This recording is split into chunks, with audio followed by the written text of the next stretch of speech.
السلام علیکم۔ یہ میری زندگی کی حقیقی کہانی ہے۔ میری اور فواز کی محبت کی شادی تھی۔ ہم بہت خوش تھے۔ شادی کے 2 سال بعد یوں ہونے لگا کہ ہمارے دروازے پر دستک ہوئی۔ کوئی میرے شوہر کو کوئی دے جاتا جسے وہ مجھ سے چھپا کر کمرے میں لے جاتے اور بہت پریشان باہر نکلتے مگر مجھے کچھ نہ بتاتے۔ میں حیران تھی کہ آخر وہ ایسا کیوں کرتے ہیں۔ ایک روز گھر کی صفائی کرتے ہوئے مجھے ایک ڈبہ ملا۔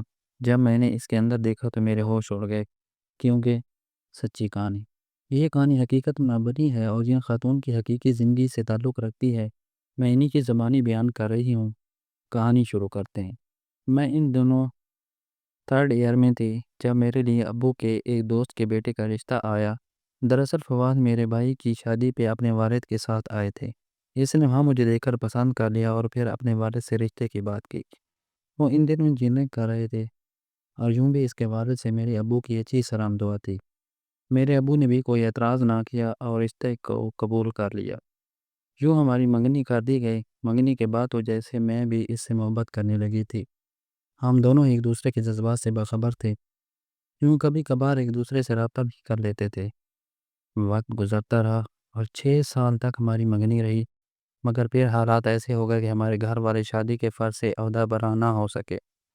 میرے گھر والے تو منگنی کے 2 سال بعد ہی میری شادی سے کے پیچھے پڑے تھے، مگر فواز کے گھر والوں کی طرف سے معاملات ٹھیک نہ رہے تھے۔ اس کی ایک وجہ یہ بھی تھی کہ جس سال میری فواز سے شادی کی بات طے تھی، اس کے والد بیمار پڑ گئے اور پھر شادی کا معاملہ التوا میں پڑ گیا۔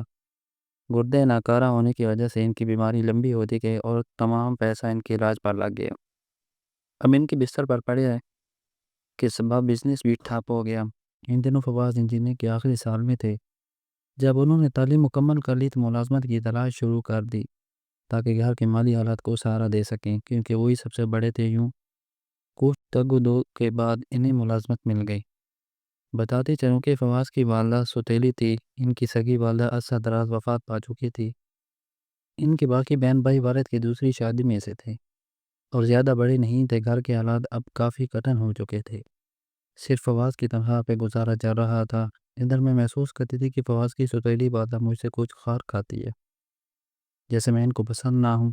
اور پھر یوں ہوا کہ نہ جانے اس کے دل میں یہ خیال سما گیا کہ کیوں نہ اپنی بھانجی سے فواز کی شادی کروا دوں۔ لڑکا انجینئر ہے، آگے مستقبل شاندار ہے۔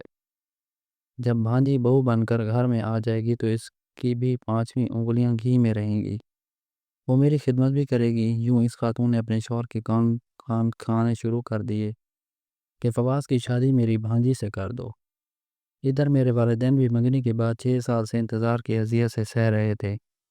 بالآخر انہوں نے فواز کے والد سے مطالبہ شروع کر دیا کہ اب تو آپ کا بیٹا کافی دیر سے برسر روزگار ہو چکا ہے، ہم بھی بیٹی کی فرائض سے سب کو دوش ہونا چاہتے ہیں، اس لیے جلد شادی کی تاریخ رکھ لیتے ہیں۔ آخر اب کب تک انتظار کریں، ہماری بیٹی کی شادی کی عمر نکلی جا رہی ہے۔ جب یہ معاملہ فواز کے گھر میں زیر بحث آیا تو اس کی سوتیلی ماں، جو یوں تو ان سے بے حد پیار کرتی تھی، مگر اس معاملے میں میخ نکالنے لگی اور اپنے شوہر کو مشورہ دیا کہ میری بہن لوگ خوشحال ہیں، جبکہ یہ لوگ تو اس قدر کنجوس ہیں کہ منگنی پر ہمارے بیٹے کو 2 جوڑے کپڑے تک نہ دے سکے۔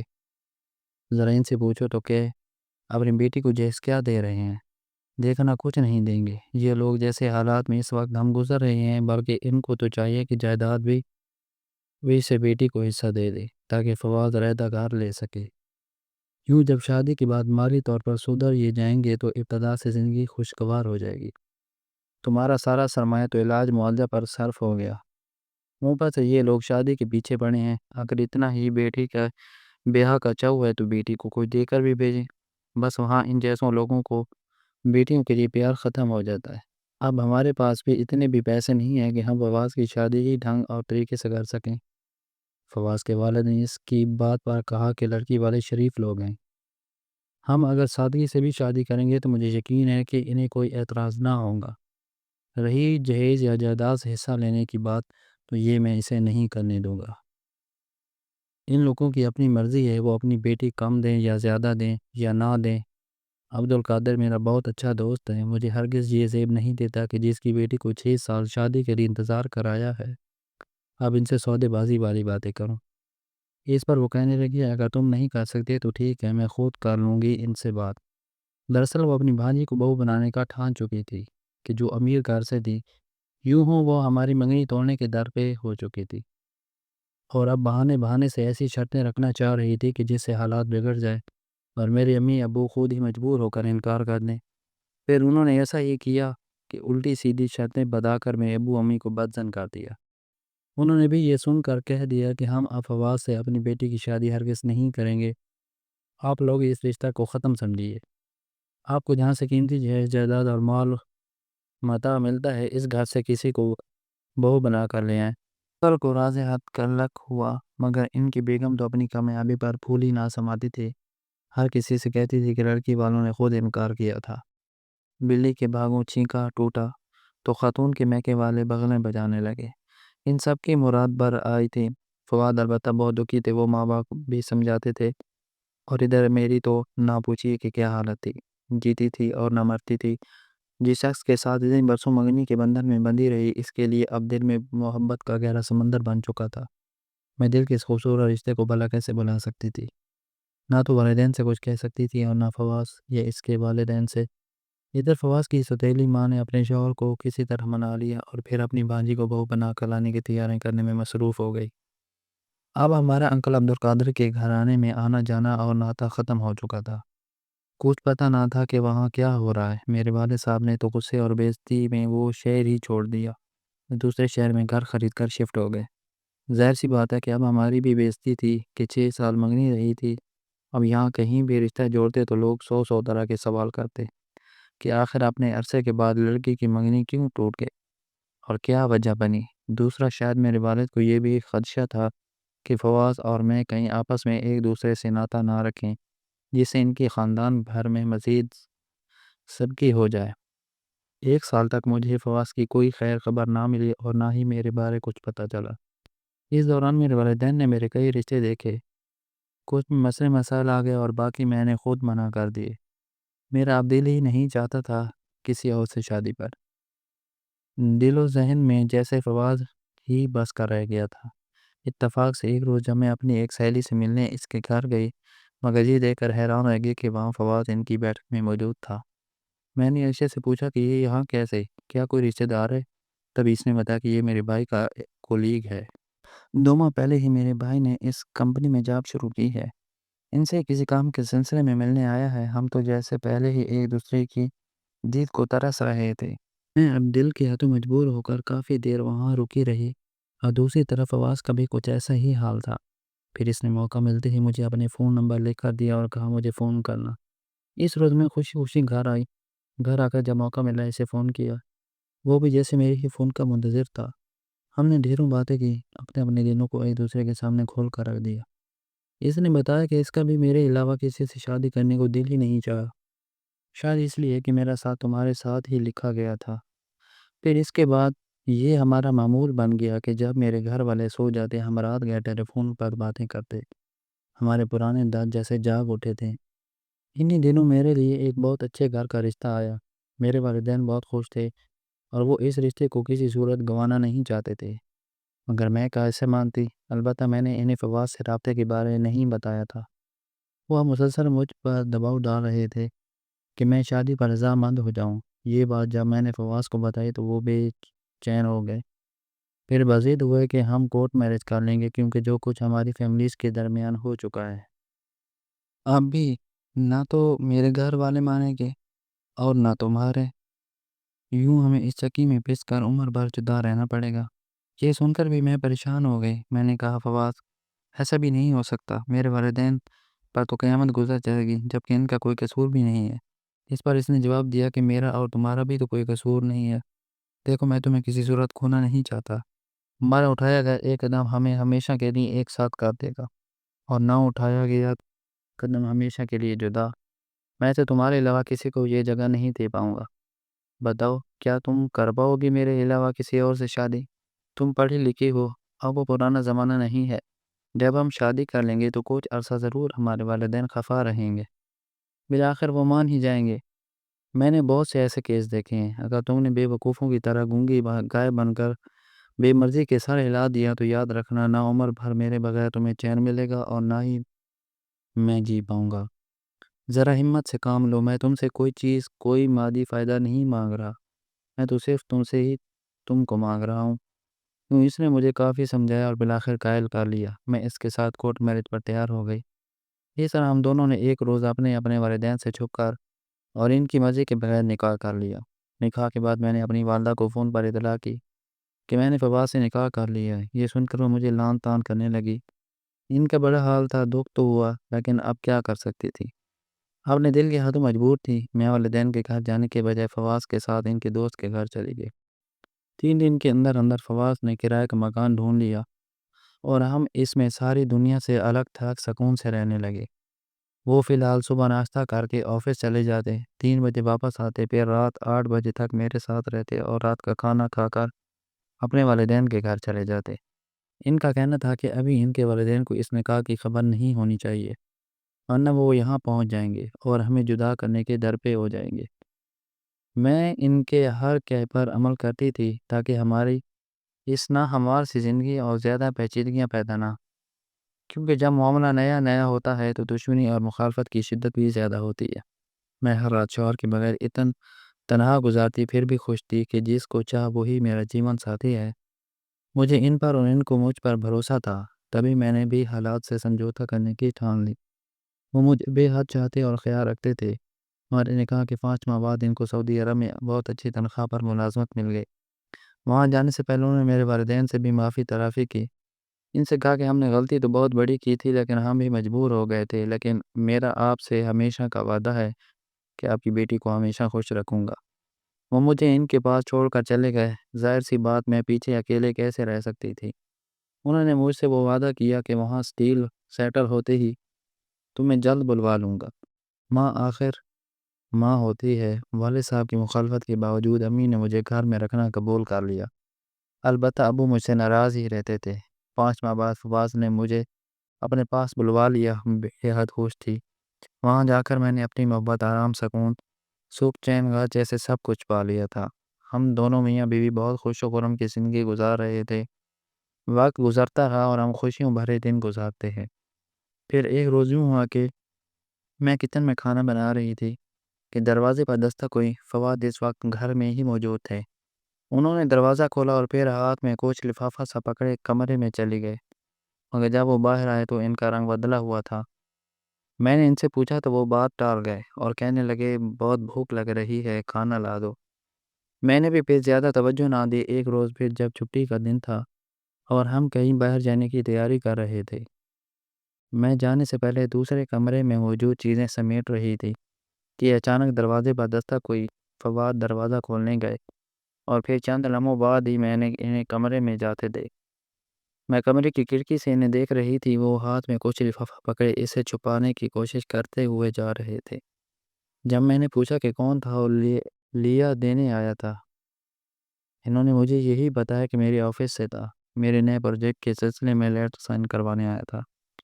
میں نے کہا آپ انہیں اندر بٹھا لیتے۔ وہ کہنے لگے چھوڑو، ایسے لوگوں کو اندر کون بٹھاتا ہے؟ وہ کون تھا؟ میرا کوئی دوست تھا۔ ہم باہر گھومنے نکل گئے، مگر میں نے محسوس کیا کہ میرے شوہر کچھ پریشان سے رہنے لگے تھے۔ میں پوچھی تو یہ کہتے کہ کام کے دباؤ کی وجہ سے پریشان ہوں۔ ایک روز جب میں گھر کی صفائی کر رہی تھی تو مجھے فواز کے دفتر کے کاغذات کے ساتھ ہی موجود ڈبے سے ایک خط ملا۔ اس ڈبے میں وہ کاغذات وغیرہ رکھتے تھے۔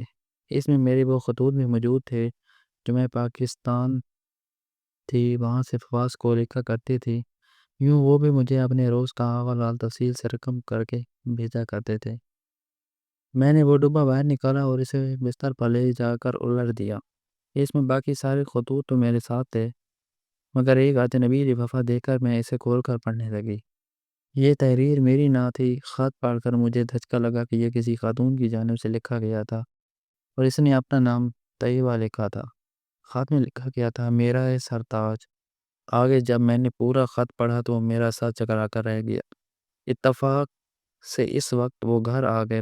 بیرونی دروازے کی چابی ان کے پاس موجود ہوتی تھی، کیوں ان کے آنے کا مجھے علم نہ ہو سکا۔ وہ کمرے میں اور جب انہوں نے بستر پر پورا ڈبہ الٹا پلٹا دیکھا اور ساتھ میرے چہرے کی حالت بدلی ہوئی دیکھی، تبھی خط مجھ سے لے لیا۔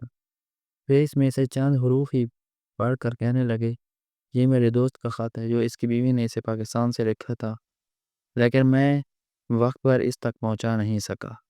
میں ان کی بات پر کیسے یقین کرتی، کیونکہ خط تو میں تو فواز کے بہن اور بھائی کا نام بھی لکھا تھا۔ اور میں اپنے شوہر کے گھر والوں کے ناموں سے واقف تھی۔ میں نے شوہر سے کہا مجھے سب کچھ سچ سچ بتا دو، یہ سرتاج کہہ کر آپ کو آخر کس نے مخاطب کیا؟ یہ خط تو تمہارے گھر سے آیا، اور اس میں جس بچی کا ذکر ہے وہ کون ہے آخر؟ آپ ان سے کوئی جواب بن نہ پڑا اور وہ خاموش رہے۔ تبھی میں بے تحاشا رونے لگی۔ مجھے روتا دیکھ کر وہ بھی رونے لگے اور اپنی مرحوم ماں کی قسم اٹھا کر کہنے لگے کہ مجھ پر ظلم ہوا ہے، یہ سب میری ستیلی ماں کا کیا دھرا ہے۔ ان دنوں میرے والد صاحب شدید مالی پریشانی کا شکار تھے۔ یوں وہ بھی ان کے کہنے میں آ گئے۔ بیوی کی بھانجی کو بہو بنا لیا کہ جس کے ماں باپ بہت امیر تھے، اور انہوں نے یہ دیکھ کر رشتہ کیا کہ میں خاندان میں واحد پڑھا لکھا لڑکا تھا۔ انہوں نے بیٹی کو جہیز میں کافی کچھ دیا۔ یہی میری ستیلی ماں چاہتی تھی، لیکن بعد میں میرے والد صاحب بھی بہت پچھتا رہے ہیں۔ خالو نے ان کو ان بزنس میں تو سنبھالا دیا ہے، لیکن لڑکی مجھ سے عمر میں کافی بڑی ہے۔ جب میں نے انکار کرنا چاہا تو ابو مجھ سے خفا ہو گئے۔ اسی سال خالو ان کو حج پر لے جا رہے تھے۔ تمام رشتہ داروں کے سامنے انہوں نے کہا کہ اللہ تعالیٰ نے مجھے اپنے در پر بلا لیا ہے، لیکن فواز نے اگر شادی سے انکار کیا تو میں پھر حج پر نہیں جاؤں گا، اور اس گناہ کا اس نافرمان اولاد کے سر پر ہوگا کہ مجھے حج کی سعادت سے محروم ہونا پڑے گا۔ غلط والد صاحب نے مجھے ایسی ایسی باتیں کہہ کر جذباتی کیا کہ میں ہی خود کو مجرم ٹھہرانے لگا۔ یوں میں نے ان کی خواہش کے سامنے سر جھکا دیا اور انہوں نے ایک ہفتے کے اندر اندر میری شادی کرا دی۔ وہ پھر خالو کے ہمراہ حج پر چلے گئے۔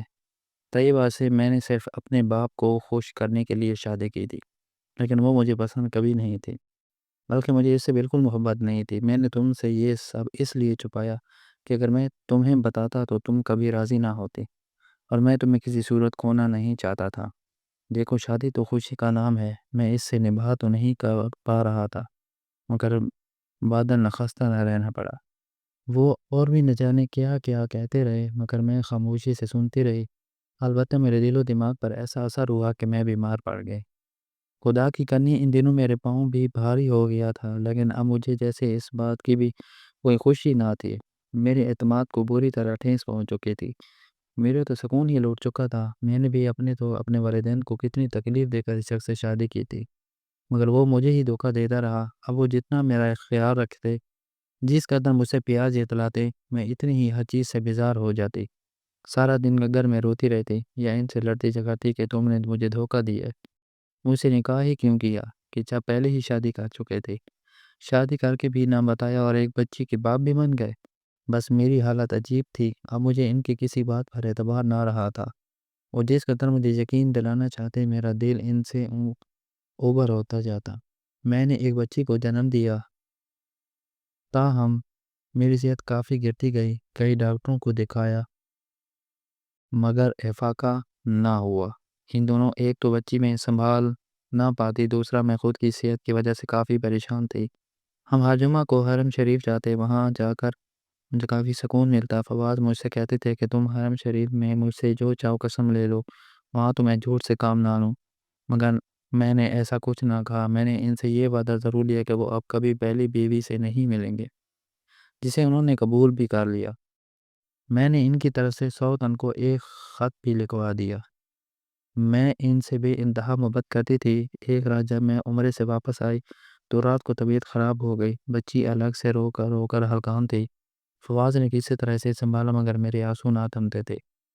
یوں ہی میں روتے روتے سو گئی۔ خدا کی کرنی کہ اس رات میں نے ایک عورت کو خواب میں دیکھا جو کافی پریشان تھی اور اپنے شوہر کی جدائی میں رو رہی تھی۔ جب اس نے گود میں میری بچی کو اٹھایا ہوا تھا، صبح اٹھی تو رات والا خواب یاد آیا۔ میرا دل کافی پریشان تھا۔ کافی دیر سے اس بارے سوچتی رہی۔ پھر دل میں خیال آیا کہ وہ عورت جو رات خوب میں مجھے روتی دکھائی دی، کہیں اللہ کی طرف سے میرے لیے، میری سوتن کے لیے ہمدردی کی طرف اشارہ تو نہیں، کیونکہ ایک طرح سے شوہر کی جدائی میں تو وہ جی رہی تھی۔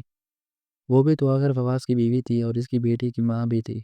نہ جانے اس کے دل پر بھی کیا بیتی ہوگی، اور حیرت کی اس عورت نے میری بچی کو اٹھا رکھا تھا۔ سوچنے لگی یہ کس بات کا مجھے اشارہ ملا ہے۔ غور کیا تو سمجھ میں آیا کہ میں اس سے ایسا سلوک نہ کروں۔ یہی سوچا کہ ہو سکتا ہے ایسا کرنے اور اللہ مجھے شفا اور دل کو سکون دے دے۔ آخر کو طیبہ بھی تو انسان ہے، میں اسے یوں دکھی نہ کروں اور نہ خود کو تکلیف دوں، بلکہ حقیقت جو واضح ہو چکی ہے اس کو قبول کر لوں۔ یعنی نہ اس کو برباد کروں اور نہ خود کو تکلیف میں رکھوں۔ میں نے اپنے شوہر کو خواب میں سنا کر کہا، میں چاہتی ہوں کہ طیبہ کو سزا نہ ملے، وہ تمہاری بیوی اور تمہاری بچی کی ماں ہے، بہتر ہے اس کو بھی یہاں بلوا لو، میں اس کے ساتھ بہنوں کی طرح رہوں گی۔ وہ میری بات کر حیران ہوتے ہوئے کہنے لگے، کیا پاگل ہو گئی ہو؟ میں نے کہا کہ میں سچ کہہ رہی ہوں۔ وہ کہنے لگے، چلو اگر تم سچ کہہ بھی رہی ہو تو تمہارے ساتھ میں کسی قیمت پر نہیں رکھوں گا۔ میں تو تمہیں تکلیف میں دیکھ کر سوچتا ہوں کہ اسے طلاق ہی دے دوں، لیکن اپنی بچی کے بارے سوچ میں پڑ جاتا ہوں، اسے طلاق دے کر کیسے بچی اسے لے کر اپنے پاس رکھوں؟ نہ جانے میری بچی کا کل کو کیا حال ہوگا، بلکہ اس کے بارے تم ہی مجھے مشورہ دو کہ میں اسے طلاق دے کر کیسے بیٹی اسے حاصل کر سکتا ہوں۔ میں خود بچی کی ماں تھی، اپنے شوہر کو ایسا ظالمانہ مشورہ کیسے دے سکتی تھی؟ میں نے فواد کو اس امر سے باز رہنے کو کہا، تاہم میری صحت گرتی جا رہی تھی۔ فواد مجھے کہنے لگے، تم کچھ دنوں کے لیے پاکستان اپنی امی کے پاس چلی جاؤ، شاید وہاں رہنے سے تمہاری حالت سنبھل جائے۔ میں بھی ان دنوں ماں کے پیار کو ترس رہی تھی، راضی ہو گئی۔ اصرار کر کے میں نے فواز کے ساتھ جا کر اپنی سوتن اور بچی کے لیے کچھ کپڑے خرید لیے۔ وطن پہنچ کر چند روز بعد میں فواز کے گھر اس کی بیوی اور بچی سے ملنے گئی۔ کپڑے اور اپنی طرف سے ایک قیمتی گھڑی اسے دی اور بتایا کہ میں نے تمہارے شوہر کے دوست کی بیوی ہوں، انہوں نے یہ چیزیں تمہارے لیے سعودیہ سے بھیجی ہیں۔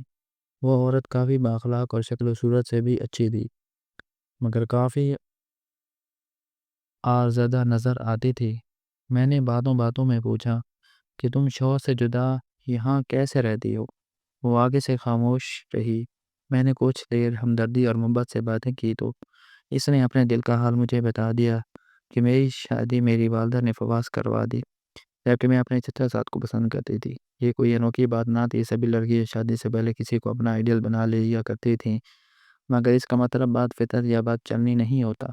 دل میں صرف پسندگی کے جذبات کا ہونا معمولی بات ہے۔ میں نے بھی صرف پسند کی حد تک اپنے چچا ساتھ کے بارے سوچا تھا، اس سے آگے کوئی ایسی بات ہم دونوں میں نہ ہوئی تھی جو قابل اعتراض ہوئی۔ یہ تو قسمت کی بات ہے کہ انسان کو پسند کرتا ہے، شادی اس سے نہیں ہوتی، کسی اور سے ہو جاتی ہے۔ وہ لوگ میرا رشتہ بھی مانگ رہے تھے، مگر والدہ نہ مانی کیونکہ ان کی چچی سے نہیں بنتی تھی۔ انہوں نے مجھے اپنی بہن کے بیٹے سے بیاہ دیا، جبکہ میں تو فواز کو زیادہ جانتی نہ تھی کہ وہ میری خالہ کا سوتیلا بیٹا تھا۔ خیر، میں نے والدہ کی خوشی کے لیے سر تسلیم خم کر لیا، مگر شادی سے 2 روز پہلے ہماری ایک بات خواہ رشتہ دار عورت نے فواز کے مکان میں یہ بات ڈال دی کہ طیبہ اپنے چچا زاد کو پسند کرتی تھی، لیکن شاید اس کی شادی بھی اس کے والدین نے مجھ سے کرنے کی ٹھان رکھی تھی۔ یہ شاید ان کو یہی تھا کہ وہ بعد میں اپنی مرضی لڑکی سے شادی کر لیں۔ یہ بات فواز کے دل میں تراز ہو گئی۔ شادی کے رات ہی اس نے مجھ سے پوچھ لیا، کیا تم کسی کو پسند کرتی تھی؟ میں نے جواب میں دیا اور بات کو ٹال دیا۔ انہوں نے بھی اس وقت تو اصرار نہ کیا، لیکن بعد میں وہ اکثر مجھ سے پوچھا کرتے اور کہتے تھے، ہر انسان کی ایک پسند ہوتی ہے، یہ تو فطرتی بات ہے، اگر تمہیں بھی کوئی کزن پسند تھا تو یہ کوئی جرم نہیں۔ شادی سے پہلے میں بھی تو کسی کو پسند کرتا تھا، میری تو منگنی بھی ہو گئی تھی مگر پھر ٹوٹ گئی۔ زندگی میں یہ سب ہوتا ہی رہتا ہے۔ تم انکار کر دیا اقرار، مجھے معلوم ہے کہ تم اپنے چچا زاد فہد کو پسند کرتی تھی۔ سچ بول دو گی تو میرے دل میں تمہاری قدر و منزلت دو چند ہو جائے گی۔ ان کی چوری چیری باتوں میں آ کر بالآخر میں نے بھی کہہ دیا کہ ہاں، میں اپنے چچا زاد کو پسند کرتی تھی، مگر شادی آپ سے قسمت میں لکھی تھی، ہو گئی، اب تو آپ ہی میرا سب کچھ ہیں۔ اب تو اور کسی کا خیال دل میں ہی نہیں آتا، اور کسی کا خیال تک دل میں لانا بھی میں گناہ سمجھتی ہوں۔ پھر وہ مجھ سے اور پیار و محبت اتلانے لگے۔ جب میں نے کہا کہ میرا اب اس کزن سے کوئی واسطہ نہیں ہے، شادی آپ سے ہوئی ہے تو اب آپ کی ہوں اور ہمیشہ آپ کی رہوں گی، مگر پھر کچھ ہی روز میں مجھے محسوس ہونے لگا کہ میرے شوہر کے دل میں میرے لیے بدگمانی اور دوری پیدا ہوتی جا رہی ہے، جس آگ کو خود انہوں نے اپنے جذبہ تجسس کے ہاتھوں ہوا دی۔ اس نے میرا خوشیوں کا باغ جلا کر راکھ کر ڈالا۔ اس کے بعد وہ مجھ سے دور دور رہنے لگے اور آخر کار سعودی عرب چلے گئے۔ میں نے سنا انہوں نے وہاں اور شادی کر لی۔ کیا مجھے اس بات کی اتنی کڑی سزا ملی ہے؟ اس روز میرا جی چاہا کہ اسے بتا دوں کہ میں ہی تمہاری سوتن ہوں، مگر پھر کچھ سوچ کر زبان نہ کھولی اور میں وہاں سے چلی آئی۔ اس کے بعد میں نے اپنے شوہر کو خط لکھا کہ اپنی پہلی بیوی کو اپنے پاس بلوا لیجیے، آپ نے اس کے ساتھ بھی غلط کیا ہے۔ انہوں نے میری بات پر عمل کیا اور پہلی بیوی کے لیے ویزا اپلائی کر دیا، اور ساتھ ہی مجھے فون کر دیا کہ تم بھی آ جاؤ ورنہ تمہارے بغیر میرا دم گھٹ جائے گا۔